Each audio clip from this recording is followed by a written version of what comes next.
Welcome to another broadcast of Truth Be Told, where we believe in experience becomes truth. I'm your host. Today we have award-winning author, public speaker, book publisher, and event producer Brad Olsen with us. We are going to touch on quite a few subjects, such as what is a secret government and what are their primary motives? What happened to the Third Reich after World War II? And one of the most popular subjects, who are the men in black? Well, we'll find out with Brad Olsen today as an award-winning author of 9 books. We're going to touch on modern esoteric and future esoteric. That's 2 of his books, and we have much more, so don't go anywhere. Right here on Truth Be Told, please welcome Brad Olsen. Brad, how you doing, sir? Hey, Tony, I'm doing great. Nice to talk to you. It's nice to be on your show. Of course, and you know, you were on Shar Margolis' show, and I was happened to run the board, and I was just like, man, this guy has some great information and information that I want to share with my audience, and you were gracious enough to come on our show, so thank you so much for that. Well, we were just out, both you were as a speaker, me as media, were at Contact in the Desert. And I just want to touch a little bit on what your subject was, and I'm sure that's going to get our conversation underway. So what was your topic at Contact? So I did a talk called Everything is Fake, Top 10 Deceptions in the World, which was basically a roundup of all the things that affect our lives in the world today. I have a lot of subject matter I can draw from in my esoteric books, but I felt that this was subject matters that really were real world subjects that had an effect on people's lives, and I brought this out. Some of the things that are fake are, for example, GMOs in our food, chemtrails in the sky, vaccines are largely unnecessary these days for most of us. Right. And contained squalene and other mercury-induced metals. You've got things like the secret government who really runs the real government, filling people in a bit on that. And since we were at Contact in the Desert, the number 1 top 10 fakery is that the narrative regarding aliens and UFOs visiting this planet is fake. And after 1 million plus people have said they've seen UFOs and thousands of people with abduction experiences, it's pretty hard to say that every one of them is lying or making it up. Plus all the evidence of backward engineering and the secret space program. So that went over pretty well. It was a packed crowd and standing room only, with even the outdoor area filled up. And it was a great event, and you know, I'll go again next year, and I'm sure you'll be there. And those are great topics. So I'm just gonna throw some out there. When you say like GMOs are fake, what do you mean by GMOs are fake? Well, that means the food is fake. When GMOs have been introduced in the last decade or two, that we're not quite getting real food anymore, when the entire molecular structure of our food has been manipulated in such ways that you get things like leaky gut syndrome, which is directly related to GMO foods. You have other health issues that come of it. These GMO products have been thrust upon the American people without any proper trial and error, in my opinion. You have the state of Vermont, which enacted laws that required GMO labeling, and it was very revealing. A lot of products that I had no idea contain GMOs most certainly do, like Gatorade, Snickers bars, and a whole host of others. And the federal government said, you can't do that.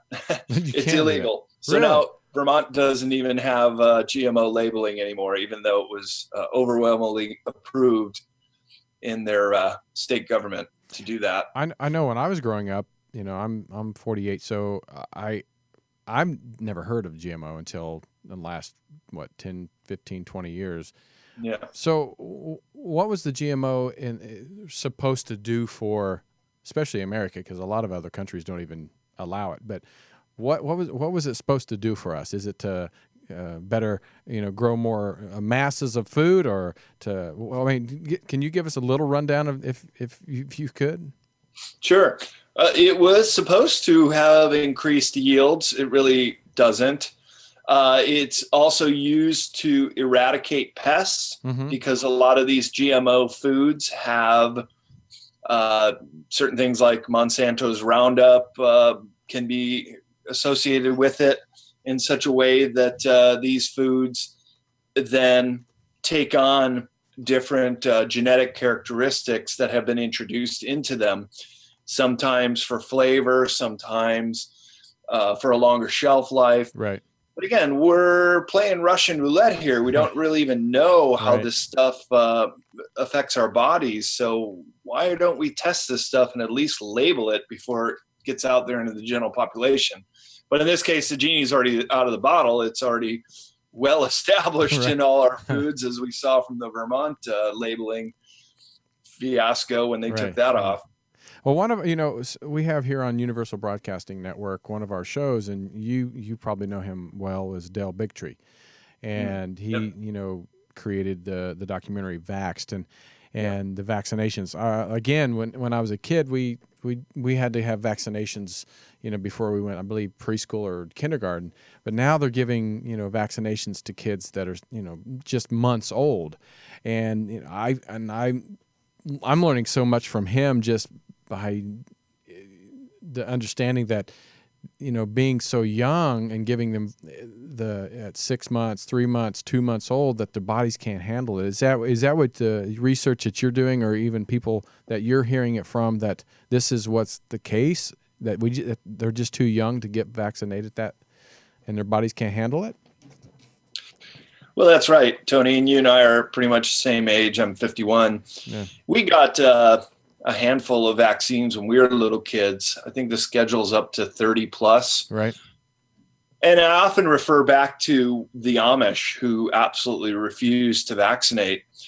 And what you find is very low cancer rates, if any, and then no signs of autism or ADD or a lot of these newfound disorders that are popping up that when we were little kids, I don't remember that term autism at all. I don't think I remember any autistic kids. Now it's up to 1 in 10, and it's supposed to go up to 50% in 50 years. I mean, so it's crazy that we're not looking at all these correlations, and once again, just blindly giving these vaccines out without proper testing all across the board.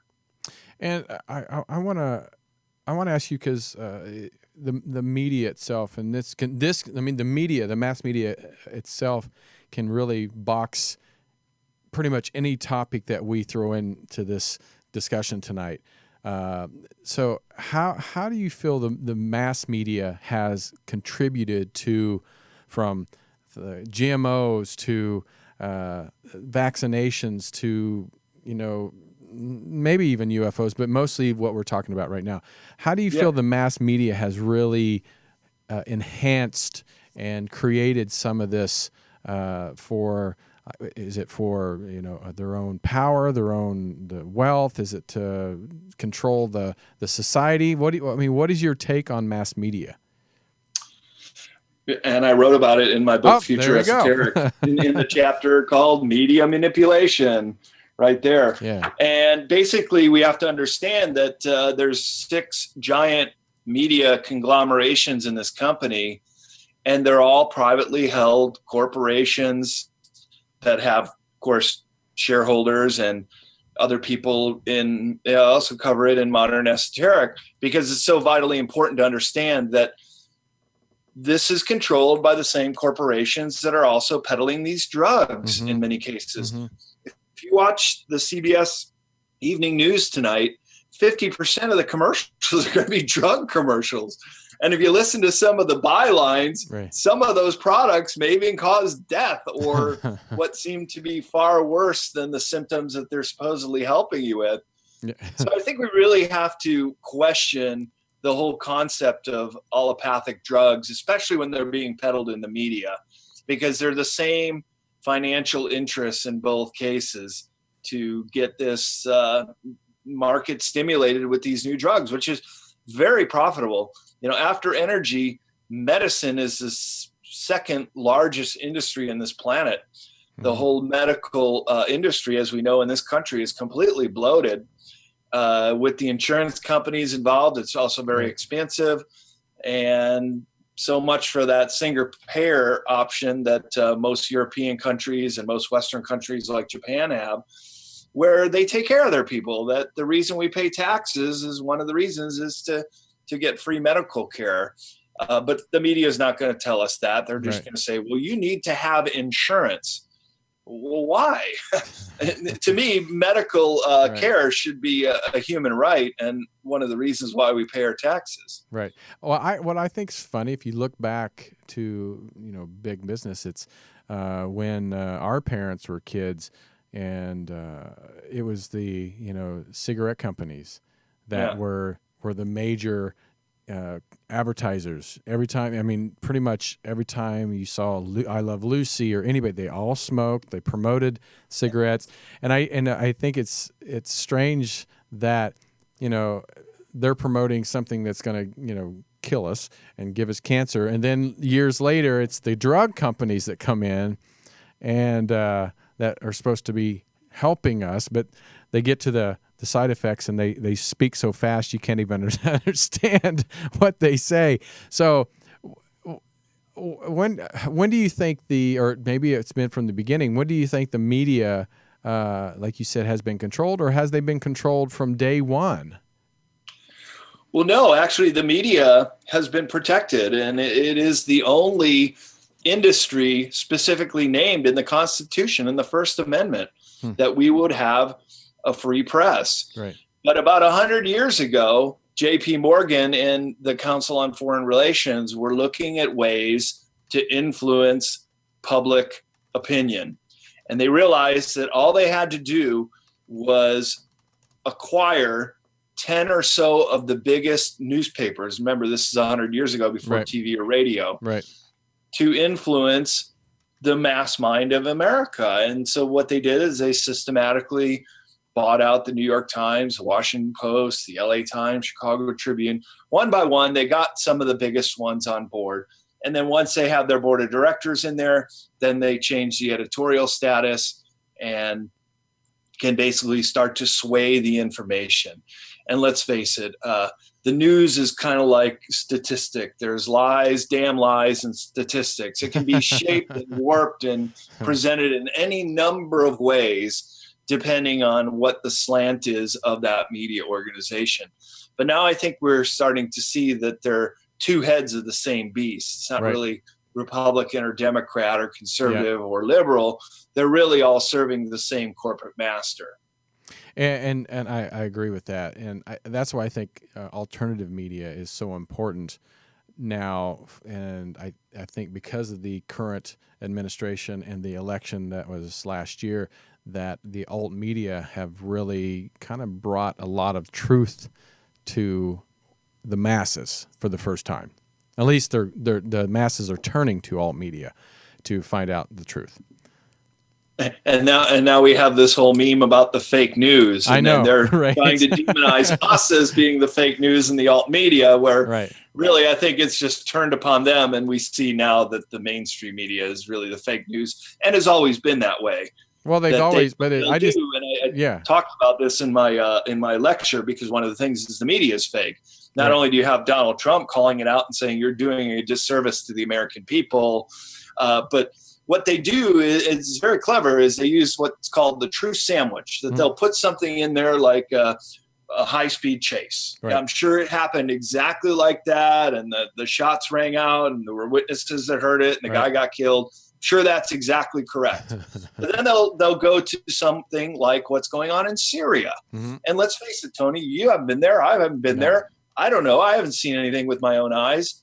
And what I often tell people, and I write about this in the introduction to Modern Esoteric, is be very weary of stories. When somebody's telling you a story, you're just getting their take on things. And again, it can be shaped and manipulated in any sort of way. And then remember the old game telephone with right. you whisper something in someone's ear and it goes around the room. And by right. the time it comes back, it's so terribly distorted right.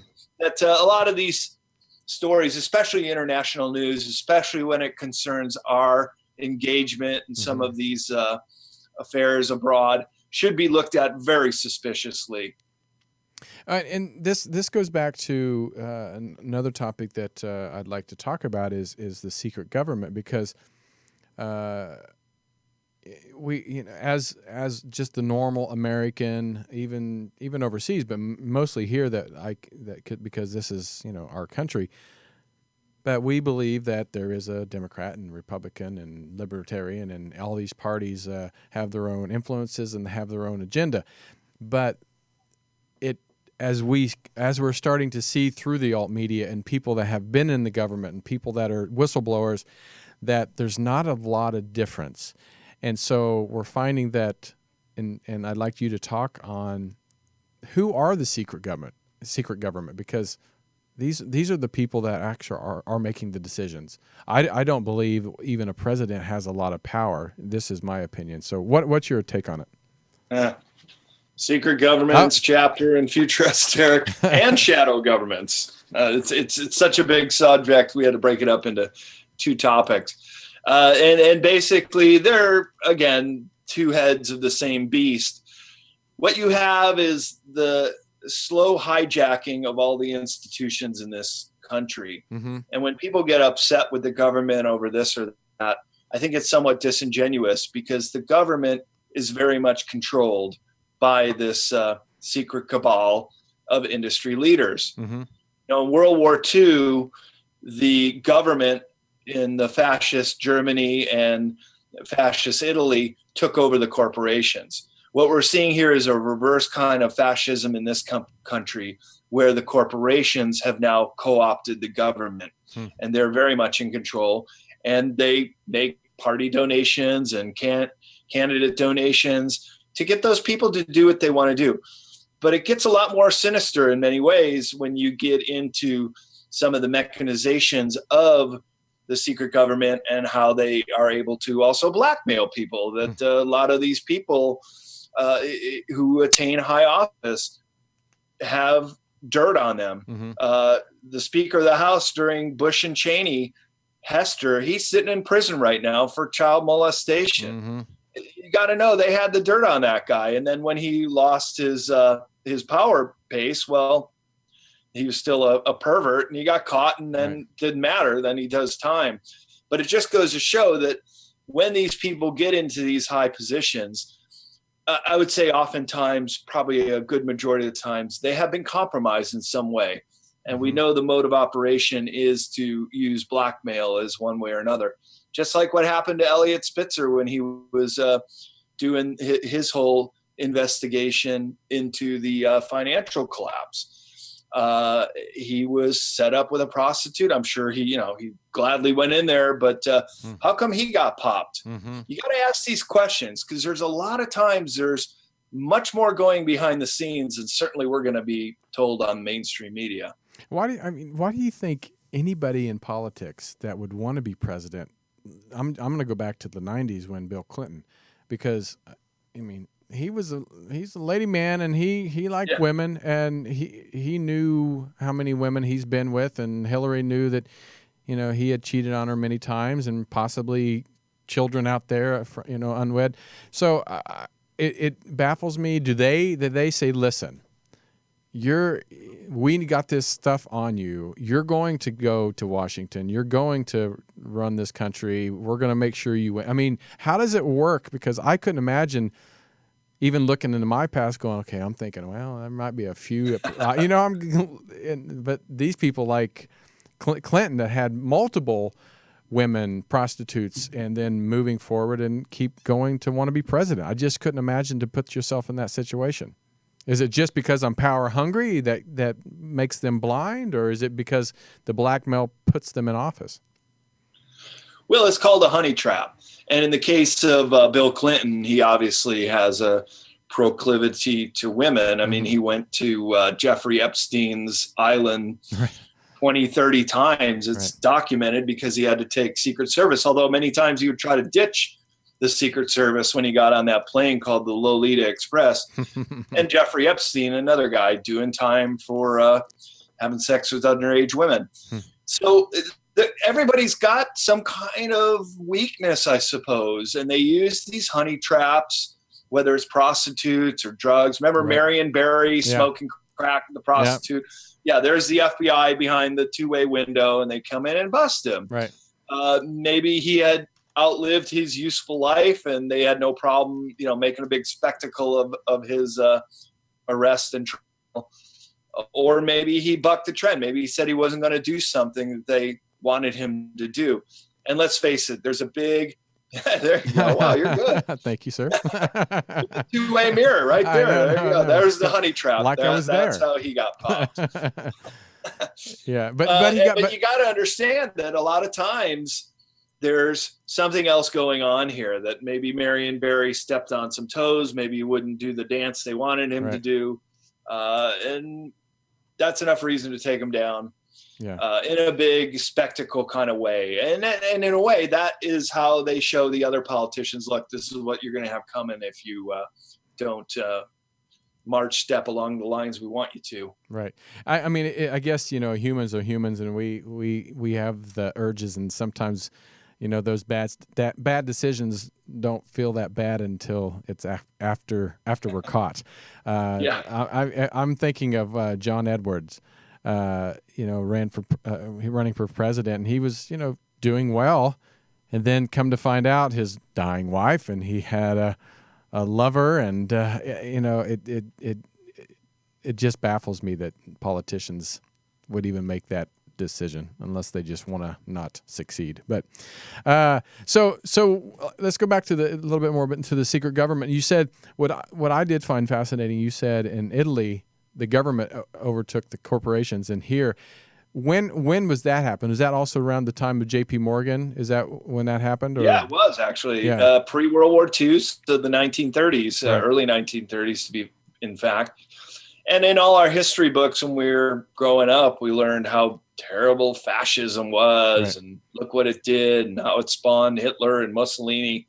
Well, we have it here, and look how it spawned Bush Sr. and his son, and the Gulf War, and 9/11, and so many falsities in this world today. Right. I started my talk at Contact in the Desert, the Top 10 Deceptions, with a quote from William Colby, who was the CIA director under Reagan, and he was basically giving them a briefing. And his quote was, "We'll know our disinformation programs are successful when everything the American people believe is false." First of all, who even thinks that way? And second of all, that was in 1981. So we've got 35 years of this disinformation program now under our belts, and I think we can now see the results of all that. There we go. That's him. And I looked into this quote, and I found several other people who were in the room that also said, yes, he did say that. Wow. Who were on Reagan's staff, and quite in shock that he would say such a thing. But he was in full serious mode. And I kind of think along the lines of Bill Hicks, that every president on their first meeting with the CIA, Bill Hicks would often say they would just dim the lights and play the Zapruder film, turn on the lights and say, "Mr. President, any questions?" You're like, which of course was the Kennedy assassination. And I think that would be a pretty potent message to keep these guys in lockstep. Well, what do you think about the administration now? Because I mean, to me, there's a lot of people out there that feel that Trump was going to get in there and he was going to take down the elite and take down the establishment. But there's a lot of people that feel that he is the elite. I mean, he's a billionaire. He came from money, and he's been around all these people and donating to their campaigns for years and years and years. So what makes him any different, if at all different?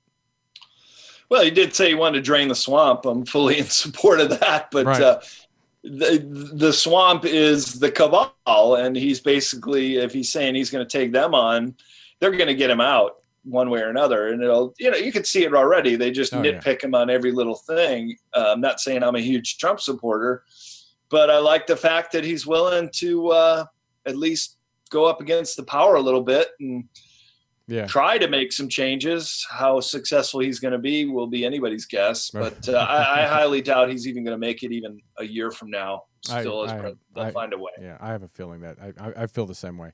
Well, you brought up World War II. I'm a big history buff, and I could sit and watch World War II documentaries all day long. I for some reason I must have had a past life in that era.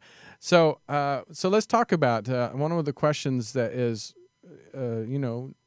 what was a New Berlin and where was it located? So for the people out there going, well, what do you mean a New Berlin? What is a New Berlin? Well, it's technically was called Base 322 in Antarctica. And I think I should preface it by saying, also in my book, Future Esoterica, chapter, The Fourth Reich in America, how this fascism ideology came in. And it's not just a philosophy that infected our government and institutions, but it were actually Nazis themselves who were brought over here through Project Paperclip and were put into positions such as NASA head Werner von Braun, Obrecht, and others. And then you have people in the spy agencies who helped set up the CIA and many of the letter agencies. And then there's this whole concept that most of the high-ranking Nazis, at least those who had control of the money, like Martin Bormann and possibly Adolf Hitler himself, faked his own death and made their way down to Antarctica, South America, and probably lived out their natural lives in South America and in exile. So there was a very interesting quote in 1943 by the head admiral, Dolitz, and he said, "We are building an impregnable fortress for our Fuhrer down in Antarctica," alluding to this Base 322, this New Berlin. And in fact, most of the loot, especially the gold, disappeared after World War II. Still no trace of it, as well as many priceless artifacts and paintings that were also looted by the Nazis. Of course, many were recovered, but many are still missing. And it begs the question, where could they have gone? Right. But more importantly than the art and the loot is the technology. And it is known that the Third Reich was working on these weapons of mass destruction, possibly even doing nuclear tests before we did, possibly some deterrents such as dry run flying from Norway to New York City and flying back, getting ready to do some real horrific things to America if they needed to. Of course, it didn't come to that, thankfully, and the Third Reich was defeated. But this is something interesting, Tony. Germany surrendered at the end of World War II. The Third Reich never surrendered. Oh, wow. Never did. They just went underground. And with that loot, the idea is Martin Bormann, who is the money man, he invested in corporations. That's why Germany today is one of the few industrialized countries with very little debt. They're pretty much the creditor nation to the EU. Wow. And it's no coincidence that they're doing so well financially. They realize if they couldn't conquer Europe and then by extension the world using an army, they're going to do it with financial means. And that's exactly the position we find ourselves in today. Didn't the South kind of do that? I mean, well, they're trying. But to answer your question more about a New Berlin, and you use the image of this giant flying saucer, that was not a Third Reich disc, although they have many. This is the one that's 3 miles long. These images were leaked to me about 5 years ago, and several other images that I got from this guy who doesn't even go by his real name. I just know him as George Crystal. But he had worked in the capacity of the Secret Service in the EU about a decade ago. And like many whistleblowers who have information or are sitting on very interesting images, in this case, in George Crystal's case, he was providing me, he knew I was a researcher and working on Future Esoteric, with pictures of structures on the moon, including mining operations, including things like this crash disk, which is 3 miles long under a mile deep of ice. That's big. It's what a lot of the elite may be going down there to see, what they call the Illuminati Disneyland, where you have world leaders, religious leaders like the Pope and Patriarch Kirill going down there. Even Prince Harry is cross-country skiing across the Antarctic tundra to go see something. And what that something may be could be this giant disk. They're also saying that there are archaeological ruins down there, possibly even Atlantis, that Antarctica was Atlantis. And in the pole shift, it shot down there to the South Pole along the mid-Atlantic ridge. And underneath that particular ship that you showed the picture for are tropical trees and plants and ferns, pineapples and things like that, as reported by David Wilcock. Wow, and that's crazy. If we're just to put it all together, and also they're pulling out giants, they call them pre-Adamite giants. And my workshop at Contact in the Desert was talking about non-human giants, as well as dwarfs like the Flores man, which just in April was redefined as not human. So we have humanoids living concurrently with Homo sapien humans. Wow. We talk about that in a second, but just to tie it all into Antarctica, then you also have pyramids down there as well. Really? There were pyramids. They're all roughly in the same area. This giant mothership, some of the megalithic structures, and the pyramids are within a few hundred miles of each other. And are they very similar to, I'm sure, South American pyramids, to Egyptian pyramids? Are they connected, do you think? Well, all I can tell you is, of course, I haven't been down there. Come on, get down there. There are stories. But the shape of the main pyramid in Antarctica, from what I've been told by people who have gotten there, they haven't done actual samples yet on the brick or mortar, and that would probably be the telltale sign that these are man-made. But they have measured the dimensions of it, and it's almost exactly the same size as the pyramid in Giza. That one in the center you see there is almost the exact same proportions as the Great Pyramid of Egypt. That's pretty crazy. So these are very strange anomalies that have been coming up. And in fact, the findings and information coming out of Antarctica was the big buzz at Contact in the Desert this year. I think, yeah, I really didn't hear much about Antarctica. I mean, I heard that the Nazis had, traveled there back in the day. And in fact, I have this picture. I find it kind of fascinating, funny. But Hitler was fascinated with UFOs and extraterrestrials. Oh, yeah. And the occult. In the occult, yeah. And and a lot of people think that he either had contact with them because of the technology that they had, because they were way advanced with technology. They just didn't get it finished enough to use it. Is that correct? Oh, way advanced. And it all started right after World War I with the Vril Society. Mm-hmm. You have a woman named Maria Orsich and several other women who allowed their hair to grow very, very long. They said it was like antennas. They were able to channel not only information and conversations with advanced ET cultures, but actually start to produce blueprints for some of these designed for free energy machines, as well as craft.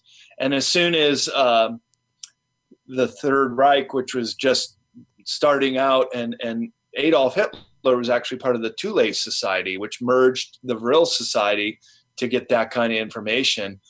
Then they knew that they had something here, that they would be way more advanced than any of their possible adversaries in the future, and use this as like their hedge, that and they talked about it, that we had these advanced weaponry, and the Allies were worried till the very last day that they were going to pull one of these out and use them. And some people think that the Foo Fighters, these orbs that were oftentimes trailing the Allies' planes, were Third Reich. I would say I'm leaning towards more being extraterrestrial, because if they had the opportunity to get up there next to an Allied plane, why wouldn't they just blow it slam out. into it and drop those planes out of the sky, which wasn't the case. Now, when people mention, or you even say, secret sciences, is this part of the secret sciences? Well, this is what has been withheld from humanity. Right. The sciences such as auditive levitation, and the example I give in my book, Future Esoteric, one of the several examples, was this this doctor from Sweden who went out to Tibet to treat one of the High Lamas and basically saved his life.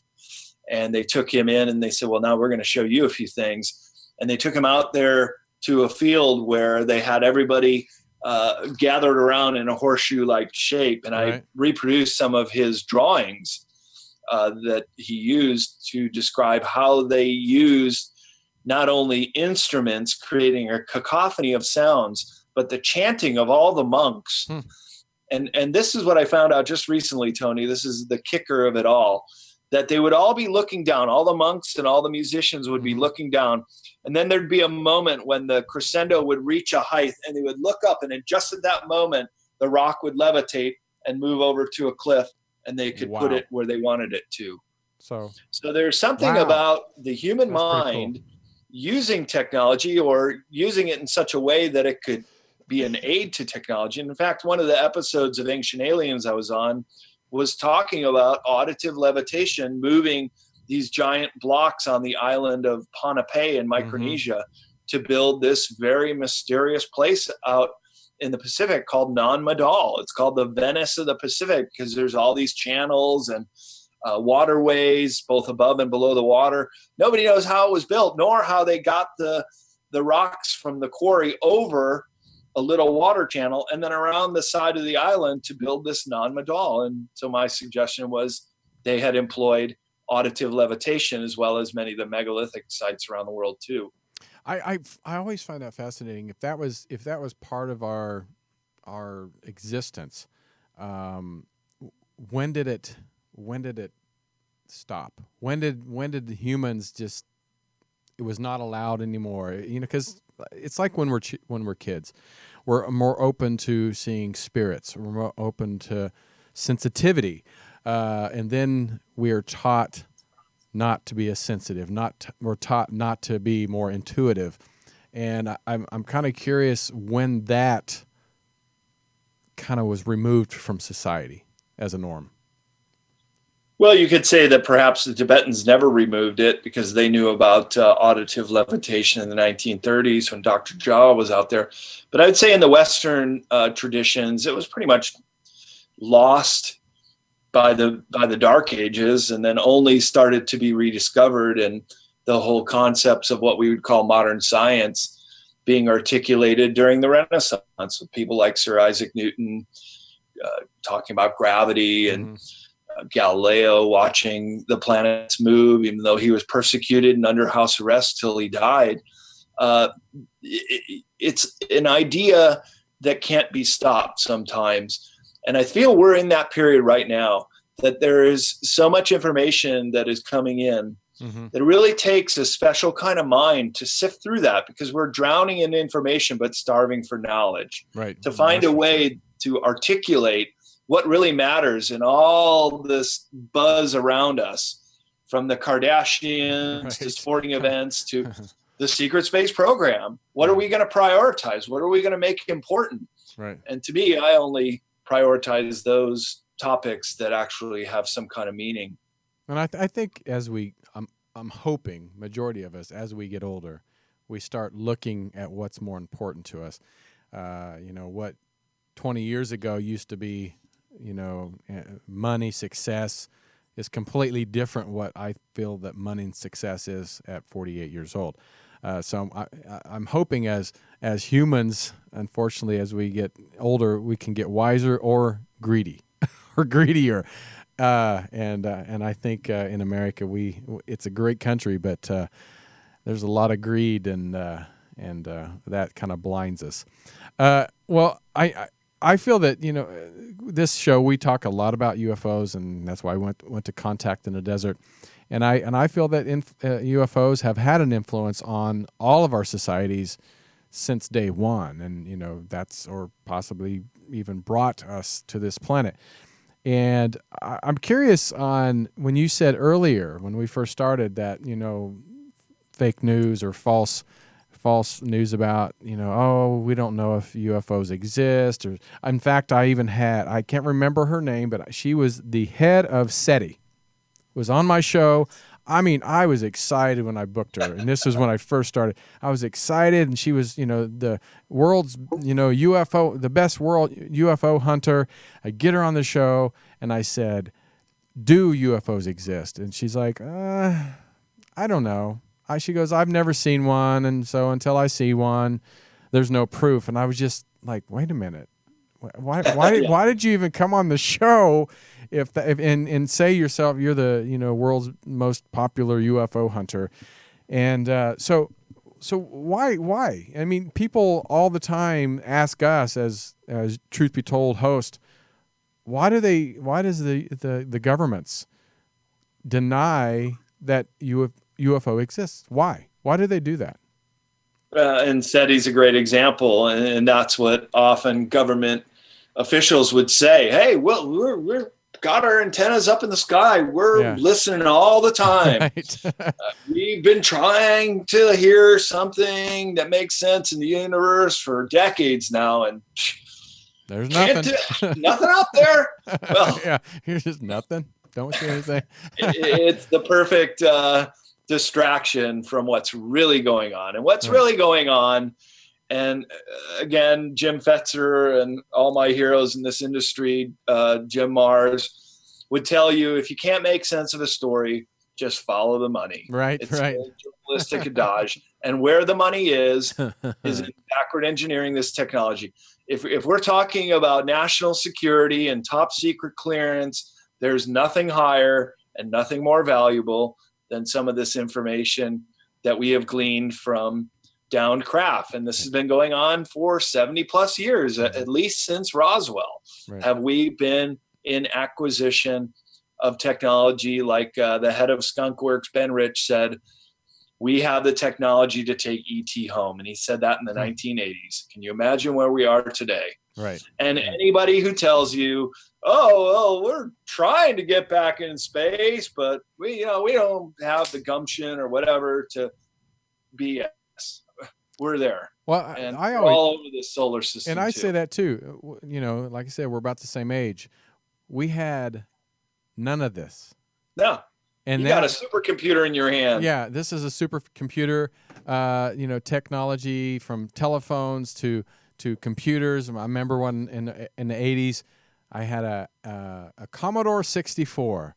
And I don't know if you remember that, but oh, sure do. Yeah, I had a Commodore. I was one of the first kids in my hometown that actually had a computer. I didn't know what the hell to do with it, but it was, because back then it was all coding. And so, but to think about how far we have come, I mean, we went from cloning, sheep, and I guarantee we're cloning humans, to saying that we can't still travel outside. I'm like, do you think we're that stupid? I mean, it's kind of like, and I use this in my Everything is Fake, how energy is fake. Right. Gas, oil, coal, this is 19th century technology. Yeah. This is when we went from horse-drawn carriages to our first vehicles. Right. And now we're in the 21st century, we can't come up anything better than that. I mean, of course, now Tesla and some of the electric cars are rolling out. Hey, they had electric cars in the 19th century. How come that technology didn't get developed? Yeah. Had it been developed, and had we gone along with some of the Tesla's technology about free energy, he called the world system, to give away energy to the world 100 years ago, had we followed some of those courses and jerks like JP Morgan didn't shut him down, we would have no pollution today. No. This would be a pollution-free planet, and what a different place would be. But this is what we're dealing with on Earth. And now, for the first time, we can see who these people are. And we even know who they are, and there's only about 8,000 of them rule the planet. These great new interviews that came out by this Dutch Illuminati banker named Bernard. Right. Oh, they're amazing. I'm still watching them right now. He's coming out with some new ones. He just lays it all out there. And here's the thing, Tony, when all these data points start saying the exact same thing that we've been hearing, and I'm in my capacity as a publisher, I release all of Leo Lyons-Agami's books, Confessions of the Illuminati. We should get him on your show too. I would love that. I would love that. He's saying the exact same thing as this new whistleblower out of Holland, as many other whistleblowers, that these guys are psychopaths, and they have created for themselves the kind of immunity that would make psychopaths of the past green with envy, because they have given themselves these sanctuary places.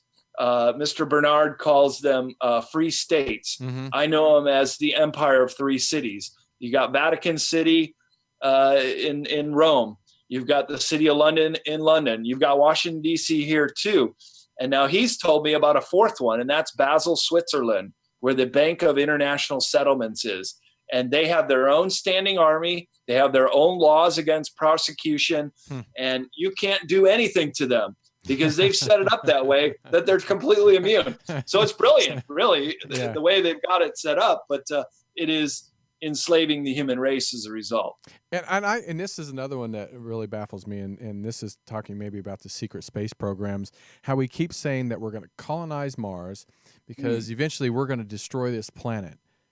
I'm thinking, okay, this is a planet that supposedly you can't live out and outside. You can't just breathe. There's no water, at least that we know of. If there is, you're going to have to search for it. I'm thinking, why don't you just fix this planet or even stay on this planet as we would on Mars? So I'm like, it doesn't make sense. So is this another depopulation? Is this, are we just trying to scare people to put more money into these programs? What is it I get why we want to go to and see what's out there, but to already saying, screw this planet, we're just going to go and find another one, it doesn't make sense to me, at least, unless it's a planet that's clean and has everything that's to offer it here.